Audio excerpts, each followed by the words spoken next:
마태복음 13장의 말씀을 보면 천국 비유의 말씀이 계속해서 나오는 것을 우리가 볼 수 있습니다. 예수님은 당시에 가장 잘 이해할 수 있는 실제 생활을 비유로 들어서 모여든 무리들에게 천국을 가리키는 것이죠. 씨 뿌리는 비유를 통해서 또 이어서 알곡과 가라지의 비유도 나오고, 겨자씨의 비유, 누룩의 비유, 감추인 보화의 비유, 진주의 비유, 그물의 비유를 통해서 못 배운 사람들일지라도 실제 생활 속에서 적용할 수 있는 그 비유의 말씀을 통해 천국에 대해서 알게 하시는 것을 우리가 볼 수 있습니다. 본문에서도 8절의 말씀을 보니까 천국에 대해서 간단하게 설명합니다. 천국이란 어떤 곳이냐? 씨가 옥토에 떨어져서 60배, 아니 100배, 혹은 60배, 혹은 100배의 결실을 맺는 것과 같다라는 말씀입니다. 이 말씀은 농부가 씨를 뿌리는 모습을 우리가 상상해 보면 너무나 쉽게 이해할 수 있지 않습니까? 봄이 되면 농부는 기름진 땅에 정성껏 씨를 뿌리게 됩니다. 심을 때는 분명히 하나의 작은 씨였는데 이 씨앗이 햇빛과 공기와 물과 영양분의 공급을 받아서 자라기 시작하며 이내 싹을 피웁니다. 금세 싹이 자라서 줄기가 되고 가을에는 탐스러운 열매가 맺어지게 됩니다. 보잘것없고 작은 씨였는데 그것이 어떻습니까? 100배에 60개로 30개로 열매를 맺게 된다는 것을 예수님이 가르쳐주고 계십니다. 이와 같다는 것이요, 무엇이요? 천국이 이와 같다 말씀하시면서 들을 귀 있는 자는 들으라라는 것입니다. 귀 있는 자는 들으라 말씀하는 것이죠. 모여든 자들이 귀가 없습니까? 다 귀가 있죠. 우리도 귀가 있습니다. 다만 무엇입니까? 귀가 있다고 다 듣는 것은 아니라는 것이죠. 다시 말해 천국은 모든 사람이 다 보고 느끼는 것은 아닙니다. 영이 깨어 있는 자, 주의 말씀을 깨닫고 이해하는 자가 들을 수 있는 것이고 볼 수 있다 말씀하는 것입니다. 사랑하는 성도 여러분, 이 땅이 전부가 아닙니다. 영혼에 비교해 보면 이 땅은 찰나와 같다라고 말씀합니다. 하나님은 우리에게 주님 안에서 영원한 생명을 약속해 주셨습니다. 귀 있는 자는 들으라. 예수님은 감추어 두신 것을 믿는 자들에게 비유를 통해 나타내고 계신 것이죠. 이 땅과 비교할 수 없는 하나님 나라가 우리를 위해 예비되어 있다는 것입니다. 예수를 믿는 자는 천국을 보고 듣게 되는 것이고 천국을 이루어가는 자가 된다 말씀하는 것입니다. 본문에 씨 뿌리는 자의 비유를 통해서 우리가 온전한 믿음으로 열매 맺을 뿐만 아니라 죽어서 가는 하나님 나라가 아니라 이 땅에서 하나님 나라 이루어가는 귀한 믿음의 삶이 되기를 간절히 소망합니다. 씨 뿌리는 자는 누구입니까? 주의 복음을 전하는 자일 것입니다. 그럼 이 씨는 무엇을 가리킵니까? 복음, 말씀을 가리키는 것이고, 이 씨가 뿌려지는 밭이 무엇입니까? 복음, 말씀을 받는 우리 마음의 상태를 가리키는 겁니다. 예수님은 어떻습니까? 사람에 대해서 4가지의 마음의 밭이 있다라고 설명해 주는 것이죠. 첫 번째는 길가와 같은 마음밭이 있다. 둘째는 돌밭과 같은 마음밭이 있다. 셋째는 가시밭과 같은 마음밭이 있고, 네 번째는 좋은 땅, 옥토된 마음밭이 있다라고 설명하고 계십니다. 오늘 본문의 말씀을 나눌 때에 우리의 심령을 주의 말씀 앞에 돌아보아서 혹 내가 길가와 같은 마음이었다면, 혹 내가 돌밭과 같은 마음이었다면, 가시밭과 같은 마음이었다면 기경되는 은혜가 있길 간절히 바랍니다. 좋은 땅, 옥토가 되어서 아름답게 열매 맺는 우리 마음의 상태가 되기를 예수님의 이름으로 소망합니다. 첫 번째로 길가와 같은 마음밭은 어떠합니까? 이것은 딱딱하죠. 굳은 마음을 가리킵니다. 이스라엘 땅에는 돌이 많았습니다. 그래서 밭에 돌을 골라 한 곳에 쌓아두는 것으로 농사가 시작될 수 있는 겁니다. 그렇게 돌을 고르며 농사를 짓기 위해 오고 가다 보면 자연스레 사람이 다니는 그곳은 길이 되는 것이죠. 여러 사람이 오고 가고 밟히며 다져졌기 때문에 단단한 진 길이 될 겁니다. 농부가 씨를 뿌리면 어떻습니까? 밭에도 뿌려지겠지만 밭이 아닌 길가에도 그 씨가 떨어지는 일들이 있다는 것이죠. 그런데 단단해진 땅에는 어떻습니까? 그 씨가 뿌리 내리지를 못하는 것이죠. 얼마 지나지 않아 새들이 와서 그 씨를 쪼아서 먹게 될 겁니다. 예수님 말씀하신 길가와 같은 마음밭은 어떠한 것인가? 길가와 같은 마음은 하나님의 말씀이 심겨지지 않는 맛이라는 것입니다. 다시 말해 구약의 표현대로 보면 완고한 마음을 가리킵니다. 이러한 밭에 대해서 19절에 무엇라고 설명해 줍니까? 오늘 본문 19절의 말씀을 우리 같이 한번 읽어보겠습니다. 아무나 천국 말씀을 듣고 깨닫지 못할 때는 악한 자가 와서 그 마음에 뿌리운 것을 빼앗나니 이는 곧 길가에 뿌리운 자요. 아멘. 말씀이 아무리 전해져도 깨닫지 못한다는 것은 무엇입니까? 말씀은 듣습니다. 그런데 거기까지라는 것입니다. 듣기만 할 뿐이지 어떻습니까? 마음으로 받아들이지 않습니다. 자신의 생각과 판단에 따라 말씀을 재단해 버리는 것이죠. 말씀이 내 삶이 적용돼야지 말씀을 통해서 변화도 일어나는 것이고 은혜도 받게 되는 겁니다. 하지만 이 말씀이 심어지지 않습니다. 말씀은 말씀이고 나는 나라는 것이죠. 이것이 길가와 같은 마음입니다. 이러한 마음은 신앙의 연륜이 계속될지라도 말씀의 은혜가 무엇인지 알지 못합니다. 삶의 변화도 일어나지 않습니다. 시편 1편에 복 있는 사람에 대해서 뭐라고 말씀합니까? 율법을, 말씀을 즐거워하며 밤낮으로 묵상하는 자 복이 있다 말씀합니다. 이러한 자는 시냇가에 심은 나무와 같아서 철을 따라 열매를 맺고 그 잎이 무성하며 그 하는 일마다 형통할 것이라 말씀하고 있습니다. 이것이 말씀이 뿌리 내린 신앙의 모습이죠. 근데 완고하여 굳은 마음은 어떻습니까? 아무리 말씀이 심어지려 해도 거절하는 것입니다. 오히려 받을 은혜를 빼앗기게 된다라고 예수님은 말씀하고 계십니다. 길가에 뿌려진 이 씨가 어떻게 됩니까? 새가 와서 먹어버렸다고 했습니다.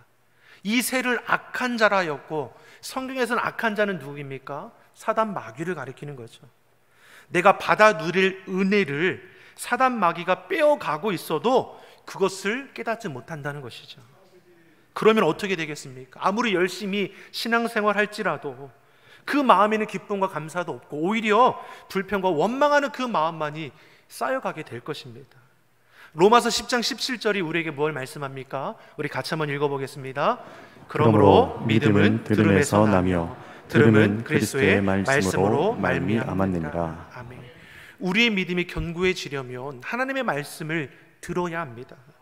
말씀을 듣고 그 말씀을 마음에 심어 그 말씀을 지켜 행하라는 것이지요. 그런데 듣기를 거절하면 받은 말씀조차 빼앗기가 된다라고 말씀하는 것입니다. 이와 같은 자들은 신앙의 연륜이 길어도 앞서 얘기한 것처럼 은혜를 모르고 외형만 그리스도인이 될 뿐이라는 것입니다. 사랑하는 성도 여러분, 우리 마음의 상태가 어떠합니까? 혹 단단한 길가와 마음 같다라면 여러분 이것이 주님의 은혜 가운데 기경되기를 예수님의 이름으로 축원합니다. 말씀을 듣고 그 말씀을 새겨 그 말씀을 내 삶에 적용함을 통해서 말씀을 통해 은혜도 받고 변화도 일어나고 회복되는 놀라운 역사가 있기를 간절히 바랍니다. 두 번째로 돌밭과 같은 마음밭이 있다라고 말씀합니다. 이 밭은 어떻습니까? 겉으로 보기에는 별 문제가 없어 보입니다. 옥토와 같게 보이는 것이죠. 왜냐하면 겉으로는 무엇입니까? 부드러운 흙만이 보이기 때문입니다. 그런데 흙을 조금만 들추어 보아도 뭐가 가득합니까? 돌이 가득한 것입니다. 흙이 깊지가 않으니까 싹은 나지만 어떻습니까? 그 씨가 깊이 뿌리 내리지 못하니 이내 말라버려 죽게 될 것입니다. 이러한 돌밭과 같은 마음의 신앙은 무엇입니까? 기초가 연약한 자들입니다. 믿음의 뿌리가 연약한 것입니다. 이들은 쉽게 은혜를 받습니다. 그런데 쉽게 은혜를 잃어버리기도 합니다. 감정적인 신앙인 것을 우리가 알 수 있는 것이죠. 말씀 듣는 것을 좋아합니다. 말씀의 은혜가 되면 할렐루야 아멘, 마치 혼자 은혜를 다 받는 것처럼 감격하게 예배를 드립니다. 그런데 그 다음 날이면 받았던 은혜는 온데간데 없이 불평과 원망의 삶으로 하루아침에 뒤바뀌어져 있습니다. 눈물 흘리며 주님 앞에 고백은 하지만 순식간에 믿음 없는 자처럼 기복적인 신앙의 모습을 보게 되는 것이죠. 예수님은 이러한 자들의 마음을 이렇게 설명합니다. 20절, 21절의 말씀입니다. 우리 같이 한번 보겠습니다. 돌밭에 뿌리었다는 것은 말씀을 듣고 즉시 기쁨으로 받되 그 속에 뿌리가 없어 잠시 견디다가 말씀을 인하여 환난이나 핍박이 일어나는 때에는 곧 넘어지는 자요. 아멘. 걸려 넘어지게 하는 이유가 무엇입니까? 신앙이 뿌리 내리지 못하고 방해하는 것이 무엇입니까? 시대의 어려움이 있죠. 환난과 핍박 가운데 어떻습니까? 신앙이 연약한 자들은 이것에 걸려 넘어지는 것입니다. 거저 이루어지는 것은 하나도 없죠. 논과 밭에 떨어진 씨가 때가 되면 저절로 열매를 맺는 것입니까? 때로는 땅이 갈라질 정도로 극심한 가뭄이 있을 때도 있지 않습니까? 때로는 홍수로 인해서 물에 잠길 때도 있는 것이죠. 우리가 지난달에 태풍으로 얼마나 어려움을 겪었습니까? 하지만 추석 때 어떻습니까? 여러 곡물들로, 과일들로 우리가 즐거움을 얻었죠. 여러 어려움과 환란이 있지만 어떻습니까? 그 모든 것을 지나야 탐스러운 열매가 맺어지게 되는 것입니다. 신앙생활도 마찬가지 아니겠습니까? 신앙생활의 지름길이 어디 있습니까? 거저받는 은혜가 어디 있습니까? 때론 환난과 핍박이 있을지라도 참고 견뎌내는 인내를 통해서 우리의 마음의 돌들이 깨어지게 되는 것이고, 그 과정을 지나 열매가 맺어지게 되는 것이죠. 형편과 상황에 따라 이리저리 흔들리는 믿음의 모습, 그러한 모습이 아니라 좌로나 우로나 치우침이 없는 견고한 그 믿음을 가지고 우리가 이 시대를 살아가기를 예수님의 이름으로 축원합니다. 환난과 핍박에 어려움이 있을 때 여러분 주님을 찾으십시오. 내 힘으로 감당하는 것이 아니라 나를 통해 역사하실 하나님을 의지함으로 그 돌들을 다 깨뜨리시기를 간절히 소망합니다. 세 번째로 가시밭과 같은 이 마음이 있습니다. 이 경우에는 무엇입니까? 땅은 문제가 되지 않습니다. 땅도 좁고 돌도 없습니다. 그러니 어떻습니까? 씨가 뿌려지면 뿌리를 잘 내립니다. 성장하게 되는 것이죠. 그런데 그 주위에는 무엇이 있습니까? 억센 가시 덤불들이 있습니다. 씨가 줄기를 뻗어 위로 올라가야 하는데 가시 덤불 때문에 뻗어내지 못합니다. 기운이 센 이 가시 덤불로 인해 자라기는 하지만 열매 맺는 데까지는 미치지 못하는 것이죠. 마찬가지로 가시밭과 같은 마음의 밭은 무엇입니까? 하나님의 말씀을 잘 받습니다. 말씀을 거절함 없이 그 말씀의 의미가 무엇인지도 분명히 고백하며 말씀 따라 살아간다는 것이죠. 그런데 문제는 무엇입니까? 그런 수고를 통해서 열매를 맺어야 하는데 돌아보니까 맺는 열매가 하나도 없다라는 것이죠. 왜냐하면 말씀을 듣고 그 삶 속에서 더 강력한 것으로 인해 열매 맺는 것이 방해받기 때문입니다. 그것이 성경은 뭐라고 말씀합니까? 예수님은 22절에 가시떨기에 대해서 이렇게 설명해 줍니다. 22절의 말씀을 같이 보겠습니다. 가시떨기에 뿌리웠다는 것은 말씀을 들으나 세상의 염려와 재리의 유혹에 말씀이 막혀 결실치 못하는 자요. 아멘. 이 가시밭과 같은 마음밭이 이 시대 그리스도인 가운데 가장 많은 부분이 차지한다라고 합니다. 우리가 예배를 잘 드립니다. 봉사도 잘합니다. 수고를 아끼지 않습니다. 그런데 막상 열매가 맺어지지 않습니다. 문제가 무엇입니까? 가시떨기로 인함입니다. 그 가시떨기가 어떻습니까? 열매 맺는 데를 방해한다는 것이죠. 예수님이 그것이 무엇이라고 말씀합니까? 세상 염려와 재물의 유혹이라는 것입니다. 사랑하는 성도 여러분, 염려 없는 사람은 아무도 없습니다. 지금도 염려하니까 생각나는 걱정거리들이 떠오르지 않습니까? 염려 없는 사람은 아무도 없죠. 예수님은 세상 염려에 대해 무엇이라고 말씀하십니까? 너희가 염려함으로 그 키를 한 자나 더할 수 있겠느냐? 너희가 염려함으로 그 머리털을 희고 검게 할 수 있겠느냐? 말씀하셨습니다. 다시 말해 염려한다고 해서 달라지는 것이 있느냐는 것입니다. 우리 마음만 더 고달플 것이죠. 근데 사람은 어떻습니까? 항상 염려하고 걱정합니다. 마치 염려와 걱정을 해야만 오히려 덜 불안하다고 여기는지도 모르겠습니다. 그러나 이러한 염려가 결국 우리의 믿음이 자라나는 것을 방해해서 열매 맺지 못하게 한다는 것입니다. 염려, 재물에 대한 유혹, 욕심이 우리를 흔들어 놓는다는 것이죠. 아무리 하나님의 말씀을 들어도 주의 말씀에 내가 나아가려고 해도 세상 염려가 이 땅의 욕심거리들이 나를 주 앞에 나아가는데 붙들고 있는 것이죠. 이거를 포기하지 못하는 것입니다. 염려를, 욕심을, 죄된 고집들을 아직도 포기하지 못하여 열매 맺는 데까지 나아가지 못하는 그러한 모습을 오늘 예수님께서는 이 가시밭과 같은 마음이라 우리에게 설명하는 것이죠. 사랑하는 성도 여러분, 세상 염려, 세상 욕심 주님 안에 벗어버리길 예수님의 이름으로 축원합니다. 내 힘으로 할 수 없으니 우리는 계속해서 구하고 찾는 것이죠. 주님, 벗어버리게 하옵소서. 이기게 하여 주시옵소서. 주님, 우리의 심령을 갈아엎어 주시옵소서. 주의 영으로 충만하게 하셔서 염려가 아니라 기도로, 욕심이 아니라 섬김으로 하나님 나라 이뤄갈 수 있는 우리의 모습이 되기를 예수님의 이름으로 축원합니다. 마지막 네 번째로 예수님은 좋은 땅, 옥토 같은 마음밭이 있다라고 말씀합니다. 옥토가 무엇이겠습니까? 농사 짓기에 좋도록 미리 가꾸어진 땅일 것입니다. 땅이 좋습니다. 돌도 하나도 없죠. 씨를 뿌리면 이내 싹을 내고 막힘없이 줄기를 낼 것입니다. 잘 자라니 성경의 100배도 60배도 30배도 결실을 이룰 것이라 예수님이 말씀하시죠. 23절의 말씀 우리 같이 한번 보겠습니다. 좋은 땅에 뿌리었다는 것은 말씀을 듣고 깨닫는 자니 결실하여 혹 100배, 혹 60배, 혹 30배가 되느니라 하시더라. 아멘. 이런 마음밭을 가진 자는 말씀을 재단하지 않습니다. 말씀을 있는 그대로 받는 것이죠. 그 말씀의 의미가 무엇인지를 깨달아 그 말씀을 삶에 적용하기에 힘써 나아가는 것입니다. 물론 환난도 있고 핍박도 있을지라도 그런 어려움의 문제들을 인내할 줄도 안다라는 것입니다. 세상에 대한 염려도 찾아올 것이고 세상 욕심도 분명히 찾아오게 될 것입니다. 그런데 그러한 염려와 욕심 가운데도 말씀과 기도로 능히 물리칠 줄 안다라는 것이죠. 그러니 그러한 옥토 같은 마음밭이 어떻겠습니까? 날마다 기쁨과 감사로 꽃 피우지 않겠습니까? 날마다 열매 맺게 되는 것은 당연지사일 것입니다. 그러면 이러한 옥토를 우리가 어떻게 만들 수 있겠습니까?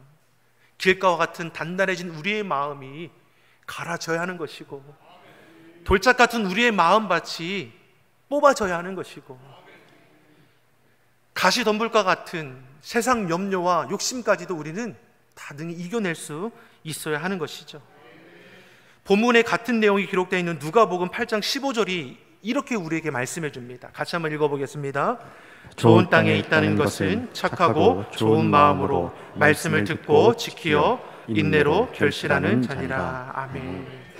여기서 지킨다는 것이 무엇입니까? 꽉 잡는다는 겁니다. 즉 하나님의 말씀을 받을 때에 그것을 내게 주신 약속의 말씀으로 받고 누구에게도 빼앗기지 않도록 꽉 붙잡는다는 것입니다. 세상 염려가 그 말씀의 은혜를 빼앗가지 못하도록, 세상 욕심이 그 말씀의 은혜를 침범하지 못하도록 그것을 끝까지 지켜내는 자세를 우리에게 말씀합니다. 이 세상 누구들 염려가 없겠습니까? 욕심 없는 사람이 어디 있겠습니까? 문제는 염려와 유혹으로부터 말씀의 은혜를 결코 포기하지 않고 지켜낸다라는 것이죠. 우리가 날마다 주의 마음으로 우리 안에 있는 돌들을 골라내고 길가와 같은 밭을 말씀의 은혜로 갈아엎고 날마다 가시를 제거하며 우리 마음밭이 좋은 땅, 옥토 같은 심령이 되기를 예수님의 이름으로 축원합니다. 그러면 23절에 혹 100배로, 혹 60배로, 혹 30배로 열매 맺는다는 것이죠. 하나님은 가장 적은 그런 열매의 배수가 어디입니까? 30배, 최소 30배이죠. 다시 말해서 30배, 60배, 100배 무한한 하나님의 그 은혜와 사랑이 우리 삶의 자리에 임한다라는 것을 말씀해 주는 것입니다. 사랑하는 성도 여러분, 환난과 핍박이, 시련과 염려의 문제가 있을지라도 주의 약속의 말씀을 꼭 붙들고 이 말씀이 생명이고 능력임을 우리가 알아서 기도로 선포하며 지켜 행함을 통해서 예수님께서 30배도 60배도 100배도 열매 맺게 했는데 우리가 그러한 열매를 맺어서 하나님 앞에 기쁨이 되는 삶이 되기를 예수님의 이름으로 축원합니다. 기도하겠습니다. 사랑의 하나님 아버지, 우리의 마음밭이 좋은 땅이 되게 하여 주시옵소서. 세상 염려, 욕심이라는 가시가 자라나지 못하도록 날마다 말씀과 기도로 우리의 마음밭을 기경하게 하셔서 30배, 60배, 100배의 놀라운 결실을 이루어 가게 하여 주시옵소서. 무엇보다 이 땅이 전부가 아님을 우리가 분명히 알게 하셔서 천국을 소망하며 천국을 이루어가는 주의 성도들이 되게 하여 주시옵소서. 감사드리며 예수님의 이름으로 기도드립니다. 아멘.